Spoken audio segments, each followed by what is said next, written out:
ফারাক্কা ব্যারেজের ওপর ৪৮ নম্বর গেটের সামনে একটি পণ্য বোঝাই লরিতে বিধ্বংসী আগুন।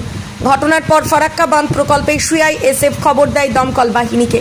দমকলে 2টি ইঞ্জিন এসে আগুন নিয়ন্ত্রণের চেষ্টা করছে। ঘটনার জেরে বুধবার সকাল থেকে ৩৪ নম্বর জাতীয় সড়কের উপর যানজটের সৃষ্টি হয়। ফারাক্কা থানা এবং বৈষ্ণবনগর থানার পুলিশ ঘটনাস্থলে ছুটে আসে।